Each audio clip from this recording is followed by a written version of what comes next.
tonight on KTN Prime.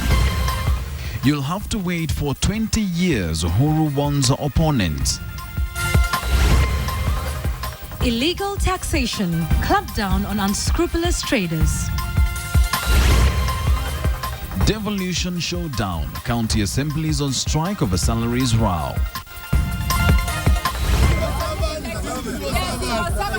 And nowhere to work. Civil servants kicked out of Jogo House. This is KTN Prime with Yvonne Okwara and Wilson Mburu.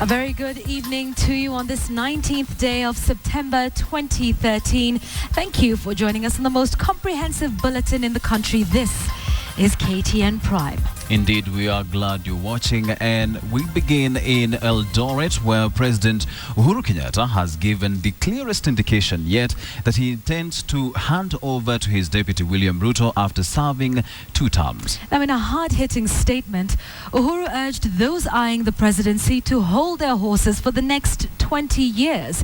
He accuses former Prime Minister Raila Odinga of refusing to accept defeat in the March general election. In his second visit to Eldoret town in a span of 1 month, the president did not mince his words in dismissing his opponents and warning them that they would have a long wait before coming anywhere near the presidency. Uhuru, who had just been awarded an honorary doctorate by Moi University, maintained that time had come for the youth to lead the country.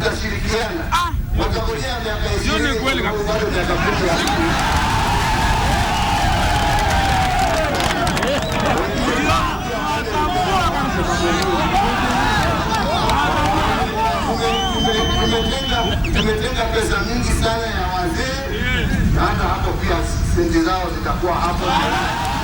Insists that the charges facing him will not stand. Mambo ya kuwekelewa na tunajua tutatoka na Kenya itaendelea. Kwa hivyo msiwekwe baridi muambiwe hii au hilo lingine. Kuna wale wanafikiria ya kwamba ati wakipiga nduru ya kwamba ati itahakikisha ati watu wamefunga ati ndio wapate nafasi. Jamani, ndio nafasi iliisha. Residents who gathered to listen to the president called on him to address the increased prices of basic goods due to the new VAT legislation. Maasi Kandie, KTN, Eldoret, Uasin Gishu County. Now, that statement by the president forms the basis of our Big Q tonight, and we ask you, do you believe that the Jubilee government will rule for the next 20 years? Do you think the Jubilee coalition will rule Kenya for the next 20 years? Indeed, send us your feedback on our SMS line, which is 22155.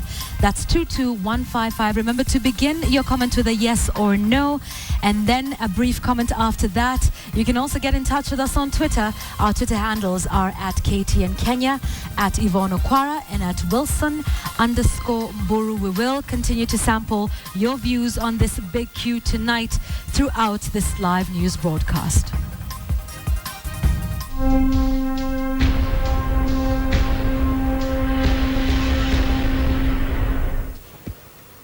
Now to The Hague now, where the first prosecution witness resumed her testimony today, but with a marked difference. KTN's Rita Tinina has the latest now from The Hague. Good evening from The Hague, where Trial Chamber 5A earlier in the day ordered private sessions for witness 536 until she concludes her testimony. The chamber made the ruling after an application by the prosecution which cited security concerns for the witness following discussions on Kenyan social media over her identity.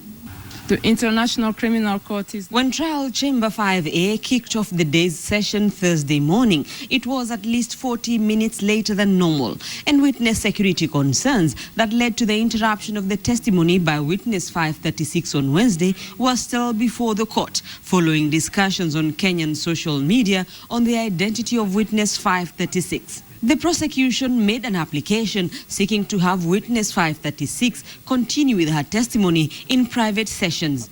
The defense opposed the application. There's no risk to this witness in our respectful submission.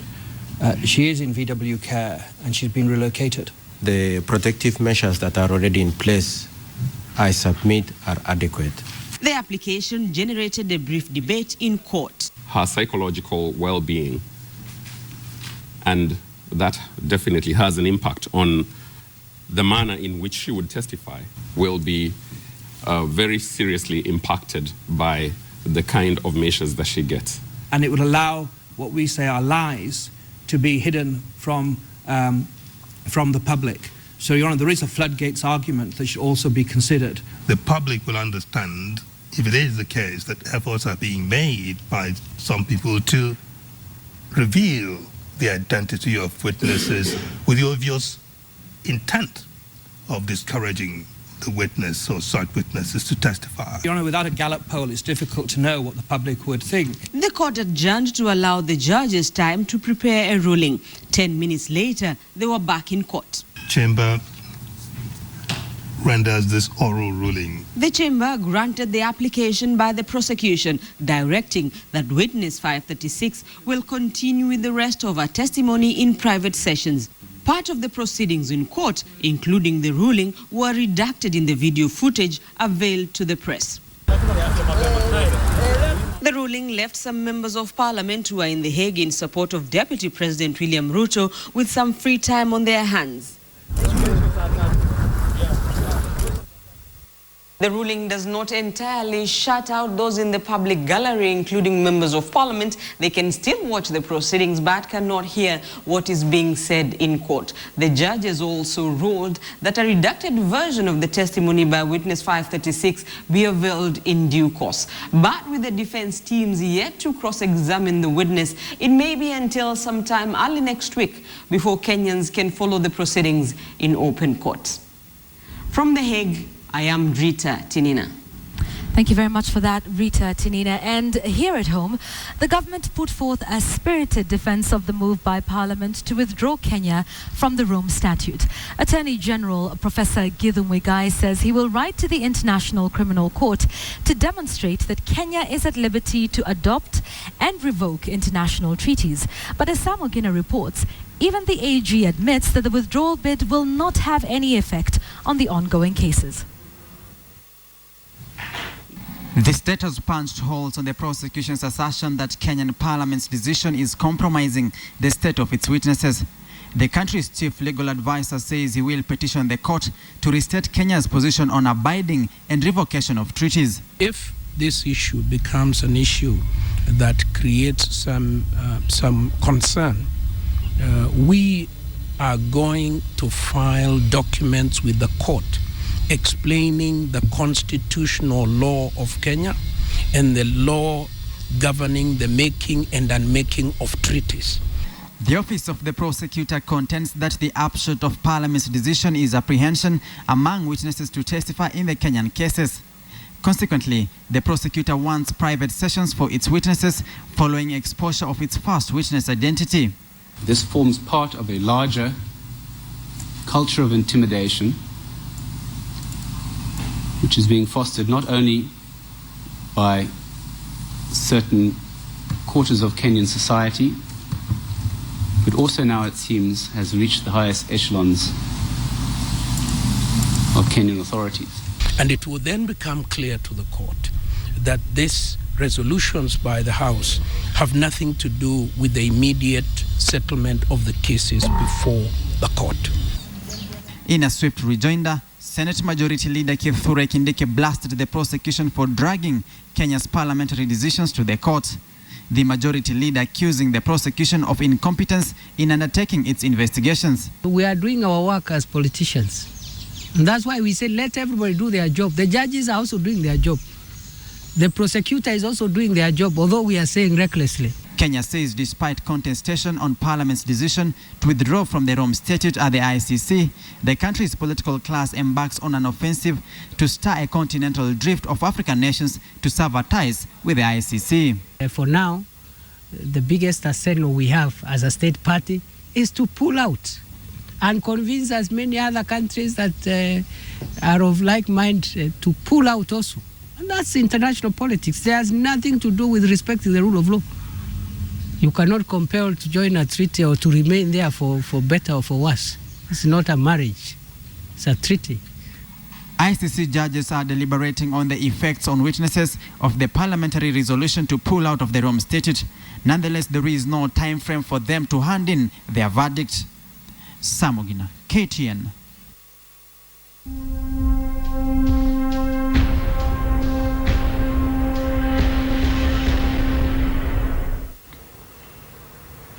Now, the Kenya Revenue Authority today took one of its most drastic measures so far to prove to Kenyans that retailers have been cheating them out of their hard-earned money.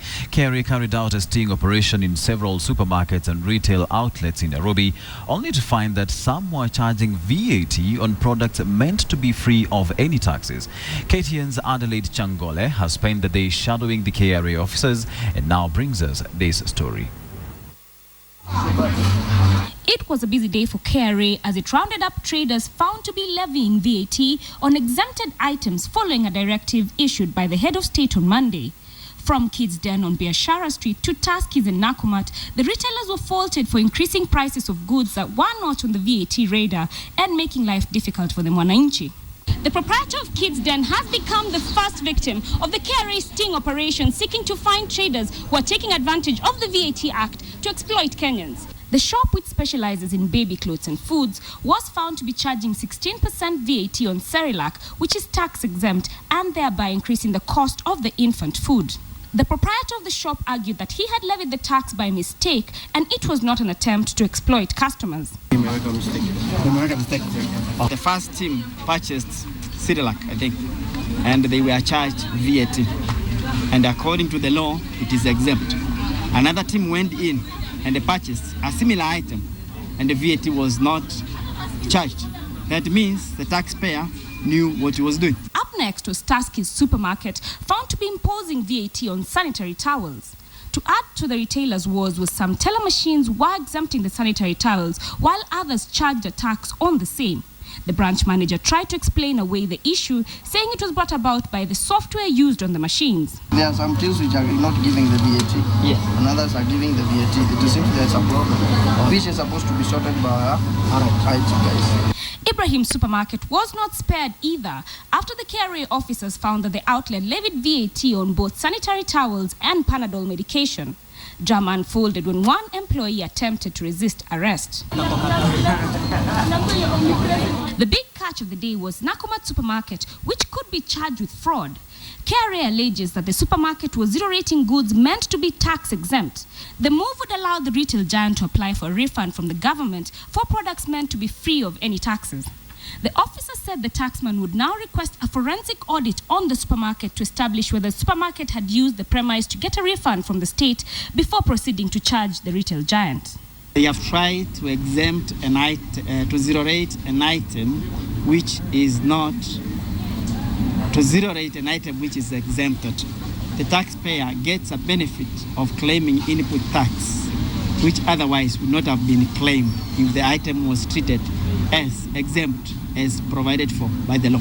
The sting operation will spread out to all parts of the country from next week. It's an exercise that will start today and it's going to continue until we are satisfied that Kenyans are aware and traders are also aware that we are observing them. We are out there making sure that they don't exploit those to whom they sell things. The attempt to make 500 shillings through overpricing under the guise of VAT could end up costing you 500,000 shillings or more. Those arrested were taken to KRA headquarters where the taxman would officially lodge a complaint against them, bond them awaiting trial slated for either tomorrow or Monday. KRA is now warning these traders that they risk a 3-year jail term, a 1 million shilling fine or both if they are found to be charging VAT illegally. Adelaide Changole, KTN Prime. Now, from tax issues to devolution issues, and members of county assemblies around the country today made good their threat to shut down their operations until further notice. The county parliaments resolved to adjourn county sittings indefinitely over a pay dispute. This came as governors also protested the move to set up county development boards, which they say would enable senators to usurp their powers. I ask this honorable house to pass this motion that this house adjourns Senator, Madam Speaker, to pave way for consultation, Madam Speaker. Madam Speaker, I support the motion. In halls across the country, the motion was proposed and passed. The County Assembly Speakers Forum had over the weekend resolved that county assemblies adjourn indefinitely. Members of county assemblies in several counties, including Nakuru and Kakamega, were happy to comply, while in Nairobi they stayed away. In a section of counties, however, including Nyeri, operations are reported to have gone on as usual. At the heart of the row is a salary dispute that has been raging for months. The Sarah Sarem-led Salaries and Remuneration Commission had promised to review the salaries of members who currently earn 79,000 shillings, but are seeking to have this sum revised to 350,000 shillings. Members now complain that the 3-month period has lapsed without a word from the Commission. Speakers Forum feels like we have had a raw deal, so things should be improved and we should put down our tools until such time as they recognize the importance of the assembly. Because we are the legislators, no budget without us, no any legislation without us. As a people, we cannot keep working when we are hungry. All what we are saying is, can we be remunerated to the point whereby we can work without having to go hungry. With the adjournment, the county assembly is now effectively paralyzing county operations. Normally, but they are not the only leaders with grievances to air. Governors also spoke out against the motion proposed in the Senate by Nandi Senator Stephen Sung to establish county development boards. The bill proposes a county development board chaired by the senator, while the governor would act as a secretary. This board would then evaluate and approve the county budget before it was tabled before the county assembly. Senators' role is at the national level to fight for funds to the counties, to fight for county interests. They cannot be told to retreat and go to the counties to now do development work.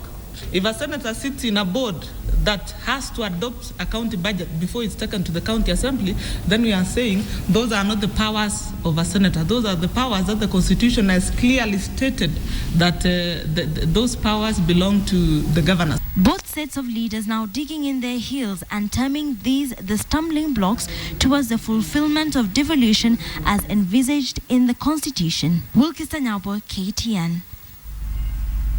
Right, and let's stay with that matter now. And as you have just seen in that clip, Professor Kivutha Kibwana, who is the senator for Makueni County, was speaking on that, and he joins us this evening. Thank you very much, Governor, for your time. So tell us, in brief, the issues that you have with this motion that has been passed by the Senate. Yes, this is a motion that Senator Sang of Nandi is sponsoring. And it aims to create a county development forum where the majority of the people are parliamentarians.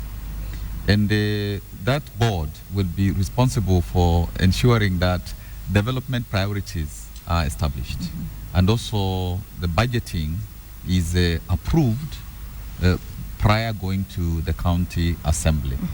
And we are saying that the role of actually governors is an executive role in the county.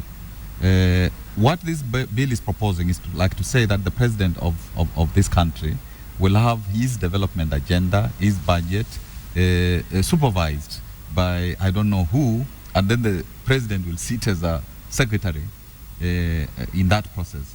So we are saying in terms of the Constitution, this is completely wrong, because there is separation of powers. The legislators do legislation, they do oversight, and so to get the senator to come to the county and do this job is actually to for Sang to suggest that devolution, the governor has no role has no meaningful role in devolution. What do you think informed this move by the senators to try and pass this motion? Some may say that in the recent budgeting process that we saw happening, many people were unhappy with what some of the governors had been putting into the budget.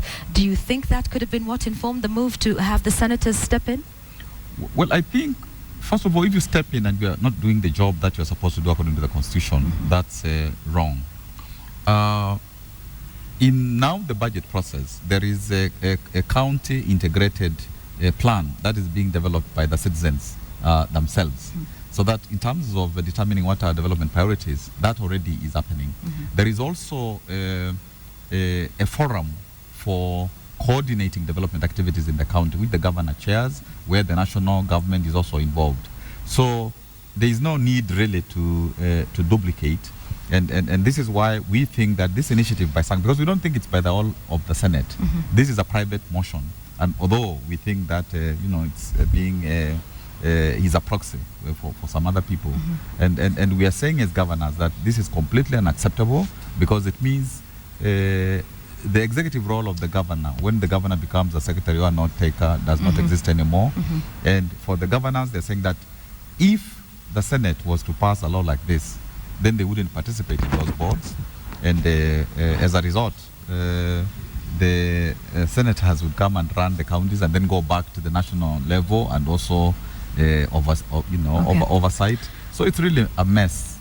What options are available for the governors? What do you intend to do with this one? We are talking to the majority of the senators to tell them that this is really a ploy to attack devolution. We are pressing on with the referendum. In actual fact, there is now thinking that it should just be a single question on 45% of the national revenue to go to the counties, and also 2.5% for women and youth, and 2.5% for ward development. And we now are calling upon Friends of Devolution. We want to do a coalition on Friends of Devolution. All the people who want to defend devolution, because if there is no devolution, it's not going to be possible to do Vision 2030. It is not going to be possible to do the midway economy. And I even think that in the next elections, devolution is going to be the issue. And I would like to give free advice to all people who are sent to high offices that if they are not in tandem with devolution, it will be very difficult to convince Kenyans that they don't deserve pesa mashinani. Let's take a look at, in your view, what would be the worst case scenario if this motion actually passes and becomes law, and the senators then come and sit on that county board and approve budgets. What would that scenario be like for you? You see, the problem is if they do that, they approve the budgets, they approve the development agenda, then when if work is done to first of all, the governor would not determine our development agenda, because when we are campaigning, we tell people this and that will be done. So the Senate will also go back to the Senate and then oversight what they approved in the first instance. So if that happened, it means we are going back to 1963, 64, 65, when in the Constitution devolution was defeated. And I think many of the governors, like now, since we started, we haven't had any development money at all. 6 months down the road, we have been given money for salaries. In actual fact, even when we do get money for development, MPs have been given more money for development, because the CDF, the Uwezo Fund for youth and women, Equalization Fund, where that exists, is being done by MPs. Roads are being done by MPs. REA, that is electricity, is being done by MPs. So even in terms of the development component, MPs may collectively in a county have more money than the governors. And yet there are only two levels of government, the national and the county government. And things that are supposed to be done by governors are now being relocated to... So in your view, this would kill, what would you say? Would you say this would kill devolution? It would kill devolution. Okay. Many people will not be interested to be governors, because you would be just a glorified secretary or clerk to, a parliamentary process. All right, thank you very much for that one. Governor Kivutha Kibwana, thank you very much for joining us. The governor of Makueni County talking to us about that standoff between the governors and the senators over the management process of the counties. Let's now go to a very unusual standoff where riot police cordoned off Jogoo House here in Nairobi to keep off hundreds of civil servants who work there. This move follows a directive by the government to have them relocated. The workers claim that they were not given enough notice and that the offices they are supposed to move into are not ready. Here's KTN's Catherine Omonto with the details.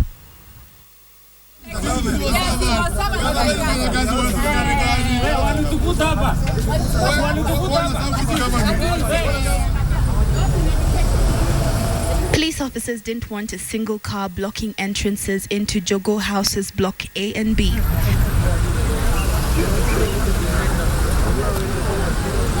The tow trucks were called in just in case someone disobeyed the order. Not far behind were 2 trucks of anti-riot police, again just in case. Hello, sir. This was not a standoff between police and civilians, but a situation where the government seemed to be fighting itself. Never minding that they work for the same government and they draw their salaries from the same kitty, these officers would not let any civil servant into Jogoo House Block A on the basis that Jogoo House Block A now belongs to the Inspector General of Police and some top officials of the Administration Police Department. Sasa IG naye pia akona watu wake ambao wanataka kufanya kazi, ambao lazima wafanye kazi. Hatuwezi kuwazungumzia mengi, lakini tuelewe kwamba kuna watu wanataka kufanya kazi hapa. Hawajaweza kuingia ndani ya ofisi zao mpaka sasa. At least 500 civil servants used to work in the block behind me until the Inspector General moved in. Now the Inspector General wants his officers to occupy the very same space. But they're very cautious on the number of officers who will be occupying this building.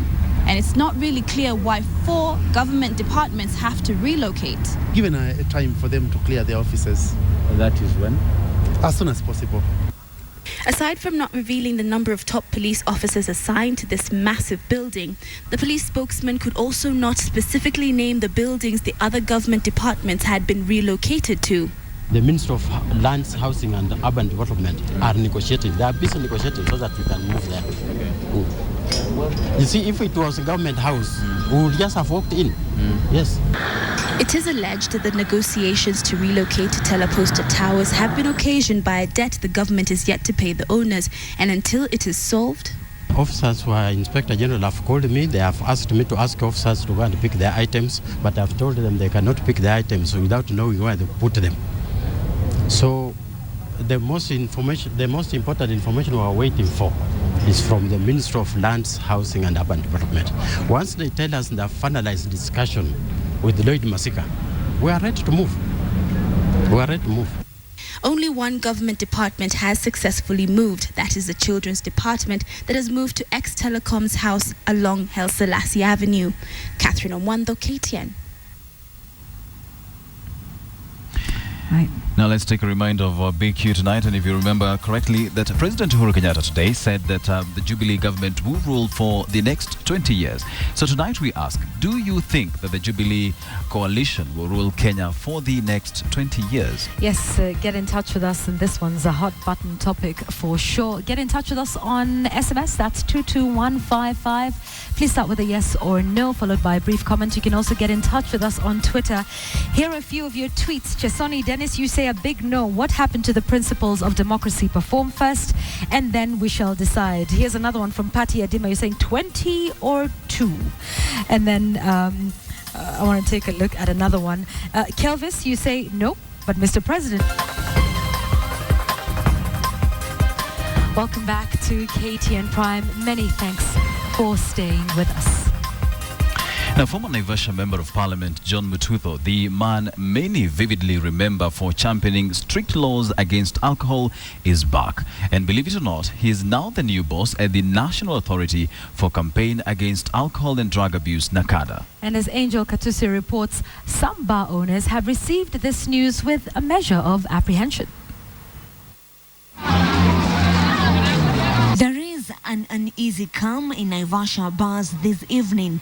The news of former Naivasha MP John Mutudho as the newly appointed chair of the National Authority for Campaign Against Alcohol and Drug Abuse NACADA has been received with mixed reactions. We have no fight against him, but we start to say that our rights must not be downtrodden. We are ready to fight for our rights because what we are doing is illegal business here.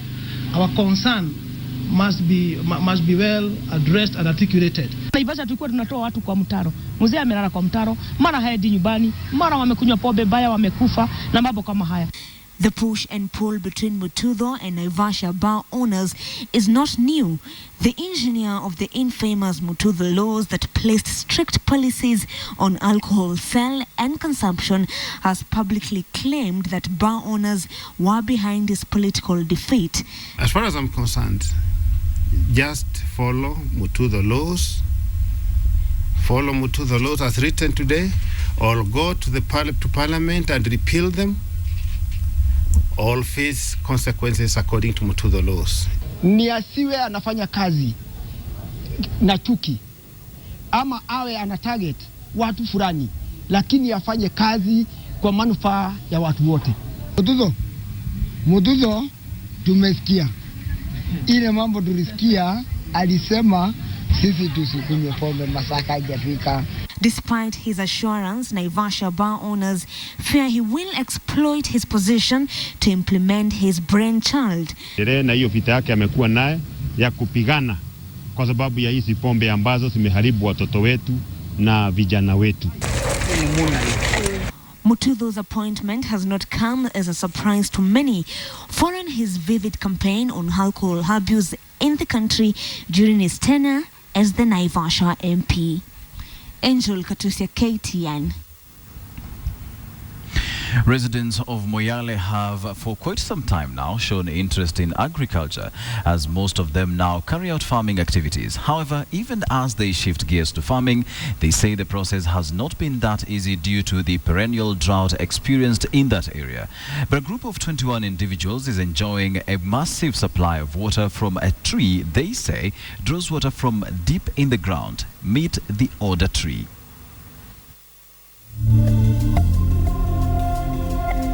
Many only know them as pastoralists, and for generations, farming has not been part of their lifestyle. But today's residents of Moyale are beginning a new journey. A few years ago, the residents discovered a deep secret that lies beneath this tree. Here they know it as the Order tree, and to them this is not an ordinary tree, for it harbors down below it a treasure as precious to Moyale residents as gold or oil will be to many people in other parts of the world. Order, pahali hii miti inapatikana, huwa inaleta maji, inavuta maji. They say the Order tree never dries up, regardless of the regular cycles of drought experienced in Moyale, always maintaining its green color, even as the surrounding area becomes dusty, brown and dry. Tuliona tubadilishe mbinu katika Butia sublocation, watu wetu waendeshe mambo ya ukulima, ya kumaliza njaa. And while some still boast of owning herds of cattle as pastoralists, Tawakal Self-Help Group boast of owning this shamba, now close to 4 acres, at the middle of cactus and acacia trees. Kazi ya shamba ndio mzuri kuliko ya wafugaji.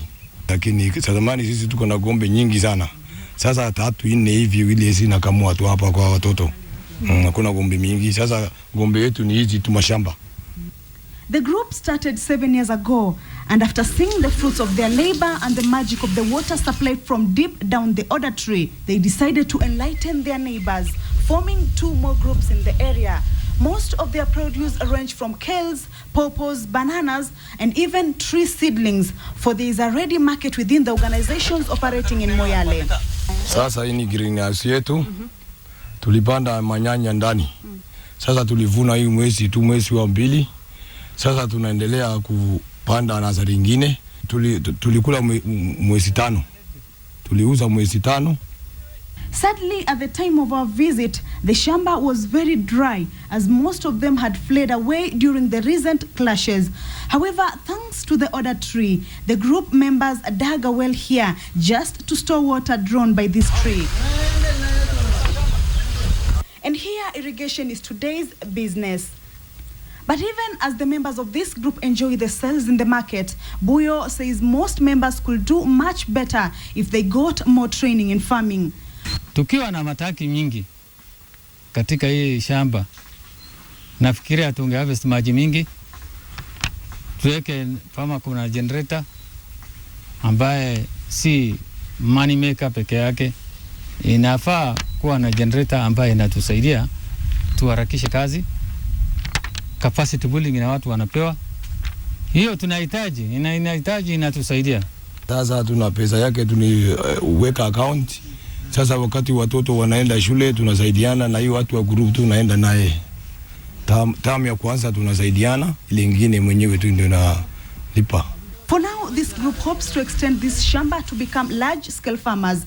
And after the discovery of the order tree, the members now use these fruits to produce more seedlings just to get more of the magical order tree. Kamchemenza, KTN from Moyale.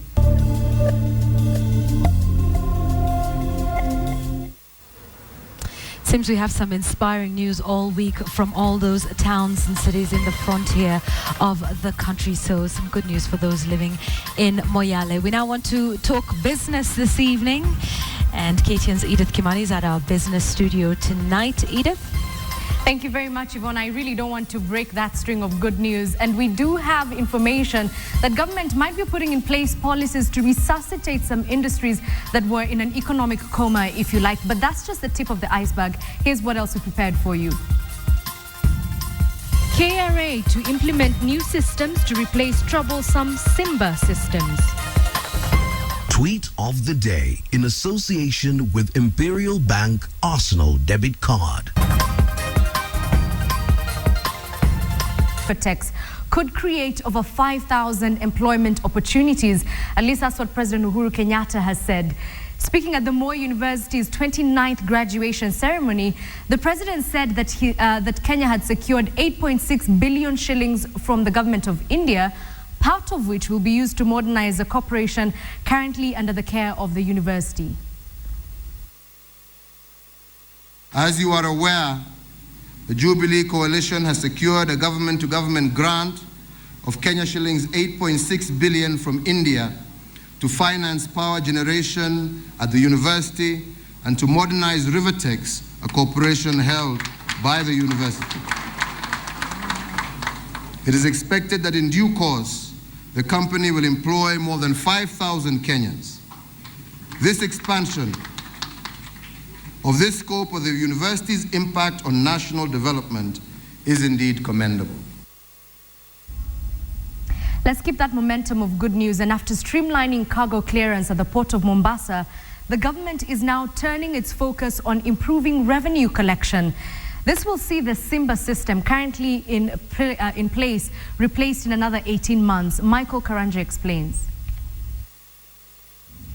The 1.2 billion shillings financing grant through Trademark East Africa will be used to replace KRA's current Simba system with a more efficient customs collection tool.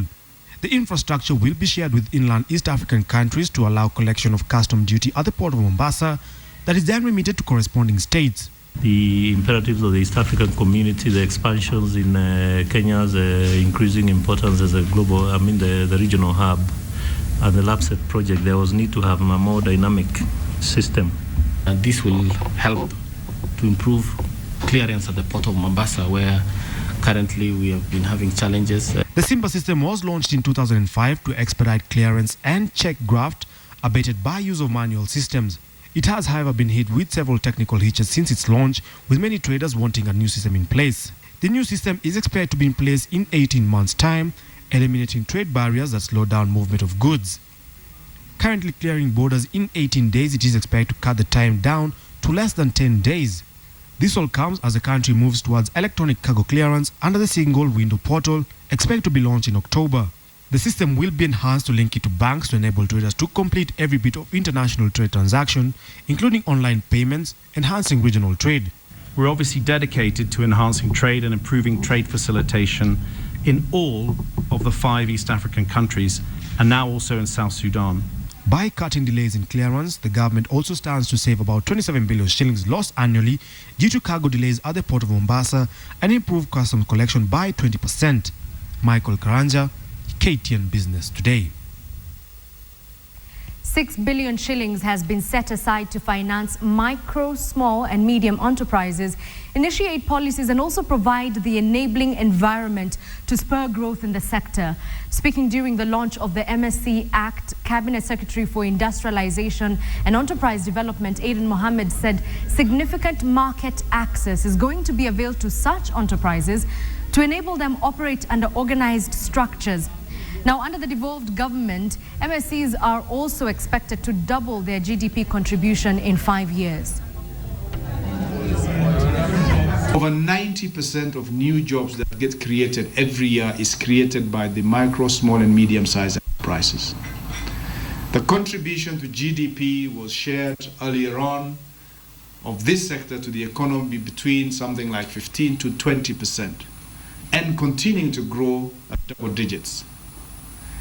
This is an area that, whether it is in the 4 segments that were described, these are sectors that have been highlighted as key sectors towards achieving our Vision 2030.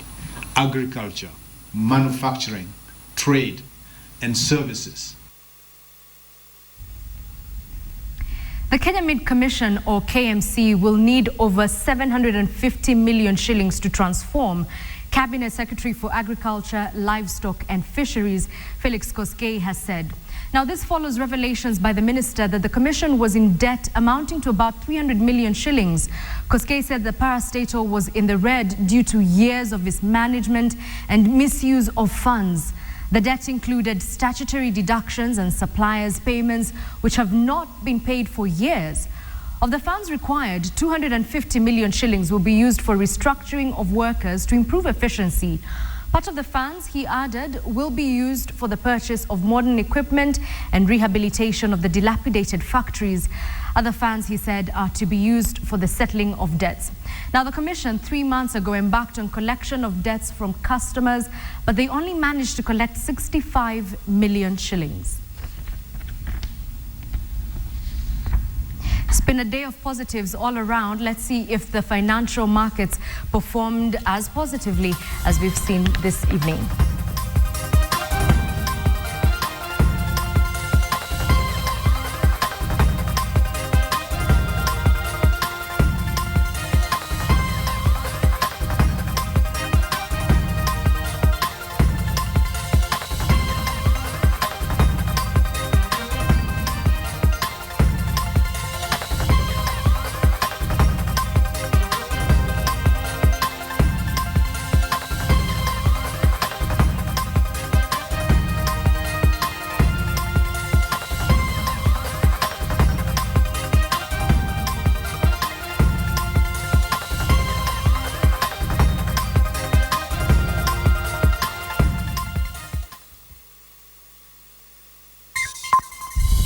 KTN Business in association with Safaricom Business.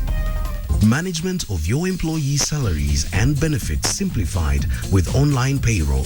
To get a free 30-day trial, visit cloud.safaricom.co.ke. Well, that's all from the business this evening. My name is Edith Kimani, and it's been an evening where we've seen tax collectors have your back, really. They're also improving revenue collection. So I suppose if there's a lesson to be learned today, it's to follow the gospel. Give unto Caesar what belongs to Caesar. And Yvonne, I'm pretty sure you know how that ends. Over to you. Indeed, and thank you so much for giving us some positive news in the world of business today. Looks like it's a great day. You are watching KTN Prime on this 19th day of September 2013. Here now is a recap of the top story we are headlining tonight. President Uhuru Kenyatta has given the clearest idea yet of the Jubilee Coalition's succession plan. Uhuru says he is intent on serving 2 terms at State House and then handing over to his deputy William Ruto for another 10 years. The president, who spoke in Eldoret, warned his opponents that they would have to wait for 20 years before they can dream of ascending to the top seat. The president was addressing crowds in the North Rift town shortly after he was awarded an honorary degree at Moi University. The Jubilee Coalition brings together Uhuru's TNA party and Ruto's URP. Now, in briefs from around the country, President Uhuru Kenyatta received his doctorate degree today, while the IEBC cleared 3 candidates for the Kibwezi West parliamentary seat. Charity Kimani is here with the news in brief. In Eldoret, President Uhuru Kenyatta received an honorary degree of Doctor of Letters in Literature from Moi University in recognition of his efforts to promote peace and unity among Kenyans.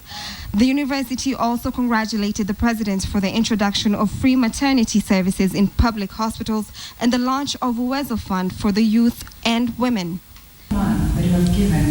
In other news, 2,500 general service officers are set to be recruited from September 30th. Lieutenant General Samson Madede says although last year's process was marred by corruption with 22 reported cases of corruption, this year the exercises will be clean. And elsewhere, 3 candidates have been cleared by the IEBC to vie for the Kibwezi West parliamentary seat. The 3 are Kalembendile, Patrick Masimba, and Juliana Kisimbi. The seat fell vacant after the High Court sitting in Machakos nullified Patrick Masimba's election. A 4th candidate is scheduled to present his papers tomorrow. Charity Kimani, KTN Prime. Right. Let's now have a reminder for you. The Nairobian tomorrow has an explosive and exclusive piece about a Catholic nun right here in Nairobi who says some Catholic priests very close to the cardinal have abandoned the celibacy vow and have succumbed to the sins of the flesh, with nuns being their principal partners. And you can take a look at this as we continue.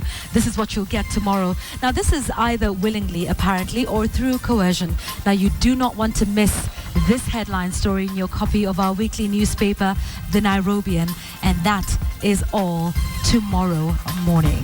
So make sure you do get a copy of that. Well, Nick Mudimba is standing by in our sports studio. And Nick, our ladies, volleyball ladies, have done us very proud today. Absolutely, they've shown once again that the team to beat in the continent and of course champions, the African Queens of Akea Mosquea, on the 3rd set by North Africans Tunisia by beating them 3-0 without dropping a set. Kenya won 25-17, 25-20 and 25-23. Victor Gale reports. After winning the first 4 matches without dropping a set, it was not all over for the hosts who needed to ensure victory in the 5th and final match. And Tunisia, who needed to win to send the tournament decision to mathematicians, were slope in the opening set. Captain Braxides Hadambi Agala, Evelyn Makuto and Esther Wangeshi were instrumental in the opening exchanges in the first set. However, there was a scare in the 2nd set when the score was at 7-4 as Agala was stretched off with an injury. But the home team led 8-4 at the first technical time out. Agala's replacement, Diana Hissa, did not disappoint as she combined efforts with Ruth Jepngetich and Wangeshi. Kenya led 16-11 by the second technical timeout, and by this time the North African team had no answers as they lost the set 25-17. Kenya, enjoying the home advantage, dominated the second set, though their opponents showed some resistance, but the home team bagged it 25-20. Tunisia, it seemed, had left the best for the last as at one point led the hosts by a massive 8 points. But Kenya was not in the mood to send the match to 4 sets as they rallied to win 25-23. The team can now shift focus to the second round of the World Qualifiers. Tumeweza kuhifadhi taji letu. Hii taji tumelishinda sasa mimi mwenyewe kama mkufunzi mara 4 na nashukuru sana, na inatupa ile head start wakati tunaenda kwa mashindano ya World Qualifications ambayo tutafanya mwezi wa Novemba. Seti ya kwanza tulicheza vizuri na seti ya pili, lakini seti ya tatu walianza mbele sababu kulikuwa na reception na service haiko vizuri. Kwetu tulikuwa tunaona kama ni rahisi, lakini walituprovia au pia ni wagumu. Elizabeth Wanyama was named the best libero of the tournament. Over the past 1 week, the Kasarani Gymnasium has witnessed the best of women's volleyball action from all over the continent, and it is at the same venue that our national heroines became champions after beating Tunisia by 3-0. Victor Ogale, KTN, at the Kasarani Gymnasium, Nairobi. Thank you, Victor. Congratulations to the team, and of course, we hope the government is watching their efforts now. Moving on to rugby, players from 5 rugby clubs will get opportunities to contest for honours during this year's Safaricom Sevens after they were drawn in the main tournament. The 3-day-long rugby extravaganza will is off tomorrow with the school skirt competition, while the tournament starts proper on Saturday morning. The Kasarani venue was a deliberate effort by the KRA to lure the International Rugby Board, the IRB, to include Kenya in the series. Kasarani Stadium, based known for hosting football matches, will for the next 3 days be home to another type of sport, rugby sevens. Organizers completed the preparations on Thursday, ready to welcome the 20 teams who will be contesting for the title. The pitch, to the entertainment system and security measures are all waiting for the bowling off Friday morning. 20 teams, 10 of them foreign and 5 clubs will be taking part. The Kenya Rugby Union and the title sponsor Safaricom have set high standards for the tournament, all meant to ensure all the patrons and players will enjoy their time over the 3 days. This competition is big business. It will be big business in tourism. It will be big business stimulating everything that goes with the business that goes with entertainment. So people, we are saying, come with your kids, come with everybody, old and young. Everything is safe. We have taken care of them. The new draw sees Kenya Morans headline Group A, which has Zambia, Botswana and Western Bulls. Group B comprises Australia Renegades, Uganda, KCB and Nakuru FC. Pool C has CBA Samurai, Belgium, Kenya Service Academy and Impala FC. England Royals, Grenoble, Kenya Harlequins and the ever-consistent Homeboys RFC are in Pool D, while Kenya's main side Shujaa will be in Group E, with Western Province from South Africa, Rwanda and Mwamba. So those are the 5 pools. The games on tomorrow morning would start very early at 9 o'clock with the school games. Meanwhile, the Commercial Bank of Africa today extended its support towards the development of rugby in Kenya by sponsoring the leading international sevens rugby side, the Samurai RFC. All this was courtesy of the desire to ensure that the high standard and quality of the competition is maintained during the internationally acclaimed Safaricom Sevens tournament. To hockey, a sport whose performance in the continent has been facing south, is seeking to dust itself up to prove a point of resurrection. Kenya will be hosting the Continental Championships from next week, and while the men and women's teams have faced financial problems during the preparations, the men's coach Meshak Senge believes Kenya will put this setback behind them and qualify for the World Cup. The year was 2007 when a Kenyan team was in the World Hockey Radar. Kenyan teams were feared in the region, whipping teams at will. Hockey performance in the last 5 years has been facing south. And while Meshak Senge, the men's hockey team coach, believes Kenya can still find itself in the headlines with Egypt and South Africa, lack of finances has affected its growth. Sport only thrives when there is motivation and finances. And lately we have suffered in that end. There's not been enough financial backing for the team. And even the team preparing now, we've not been in camp up to now, principally because of the finances. But that's the difference between then and today. Kenya hosts the African Nations Cup next week, and with the withdrawal of African giants Egypt, Kenya's chances for a spot in the World Championship has been enhanced. The big boys in African hockey, when you mention the big boys, Kenya will never miss from that slot. But the other big boys are South Africa, Ghana, and Egypt, who are not coming for the tournament. And we want to assert our authority now that we're playing in our backyard. The men and women's teams have not had proper preparations, but according to their technical bench, this could act as a springboard for both sides. Kenya will be banking on youth who will be relied upon to fill the gap left by players who took part in the 2007 club championships and have since moved on. Our primary target is qualification for the World Cup. Countries who are expected into the country for the continental showpiece include South Africa, Ghana, Nigeria, Seychelles, and Namibia. For KTN Sports Today, I'm Hassan Juma. Winners of this year's Baringo Half Marathon will not only win prize money. The founder and organizer of the annual event, Paul Taggart, says in Nairobi today that winners will be supported by the race sponsors, ABC Bank, to train in reputable camps and professional coaches. This year's will be the 9th since the half marathon was first run between Kabaratonjo and Cabernet towns. Ultimately, we expect to attract in the near future, if not now, international athletes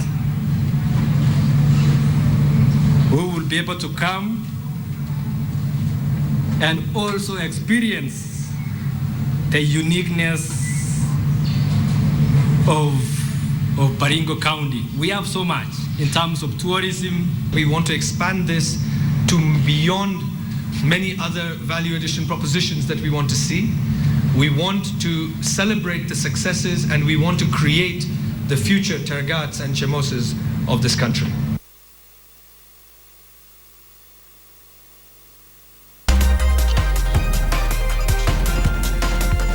KTN Sports in association with Guinness. He believes a man's name finds its meaning not in what he says, but in what he does. A name that is made of more.